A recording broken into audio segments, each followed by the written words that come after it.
चीन और भारत के बीच कैलाश मानसरोवर यात्रा 2025 को लेकर सहमति बन गई है।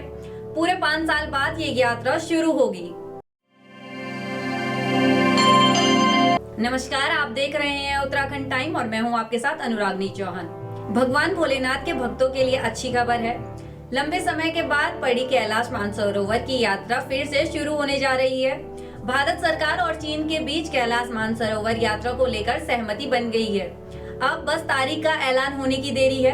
कैलाश मानसरोवर की यात्रा उत्तराखंड के लिए कई मायनों में अहम है, इसलिए उत्तराखंड सरकार भी बेसब्री से इस यात्रा को शुरू करने का इंतजार कर रही है।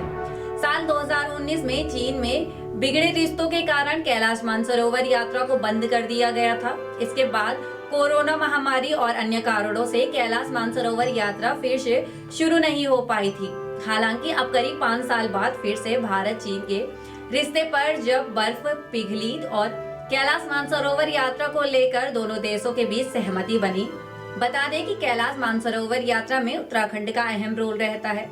कैलाश मानसरोवर जाने वाले भक्तों उत्तराखंड से ही होकर गुजरते हैं और चीन सीमा में एंट्री के लिए सीमांत जिले पिथौरागढ़ से जाना पड़ता है। इसलिए पिथौरागढ़ प्रशासन ने भी अपने स्तर पर कैलाश मानसरोवर की यात्रा के लिए तैयारियां शुरू कर दी हैं। इस पर पिथौरागढ़ की एसपी रेखा यादव बताती हैं कि उनके लिए ये खुशी की बात है। भक्तों को लंबे समय बाद कैलाश मानसरोवर यात्रा पर जाने का मौका मिलेगा। हालांकि अभी तक भारत सरकार की तरफ से कैलाश मानसरोवर यात्रा शुरू होने की तारीख का ऐलान नहीं किया गया है।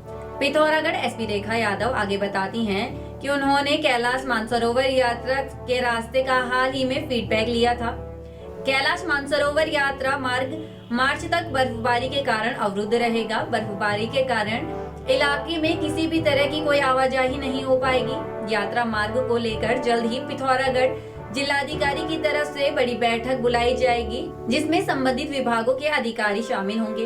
उसके बाद ही यह तय हो पाएगा कि यात्रा किस तरह से और कैसे चलेगी। एसपी रेखा यादव ने साफ किया है कि कैलाश मानसरोवर यात्रा पर पिथौरागढ़ आने वाले श्रद्धालुओं की किसी भी तरह की दिक्कत नहीं होगी। आपको जानकर खुशी होगी कि कैलाश मानसरोवर यात्रा को लेकर इस बार एक और अच्छी बात होगी, वो यह है कि 24 दिनों में होने वाली ये यात्रा इस बार 10 से 11 दिनों में ही हो जाएगी।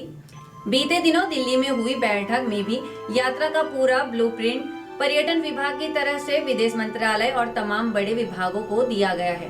कैलाश मानसरोवर यात्रा की ऊंचाई समुद्र तल से करीब 21,778 फुट है, जहां जाने का प्रमुख रास्ता उत्तराखंड के पिथौरागढ़ के लिपुलेख दर्रे से जाता है। चीन सीमा पर बसे पिथौरागढ़ जिले के आखिरी गांव यानी भारत के बॉर्डर से कैलाश मानसरोवर की दूरी करीब 65 किलोमीटर है। इसके अलावा सिक्किम के नाथुला दर्रे और नेपाल से भी कैलाश मानसरोवर जाया जा सकता है, लेकिन सबसे कम दूरी उत्तराखंड के रास्ते से ही है। कैलाश मानसरोवर यात्रा के बारे में कुछ अहम जानकारी सबसे पहले आपको बताते हैं।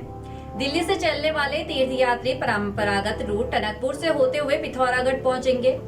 टनकपुर और पिथौरागढ़ में यात्री एक दिन रुकेंगे। इसके बाद धारचूला और गुंजी होते हुए तीर्थयात्रियों की गाड़ियों से चीन सीमा पर पहुंचेंगे।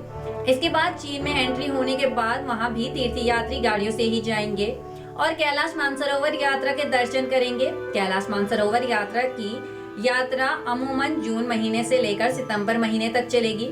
इस यात्रा में 18 साल से लेकर 70 साल तक के उम्र के श्रद्धालु जा सकते हैं।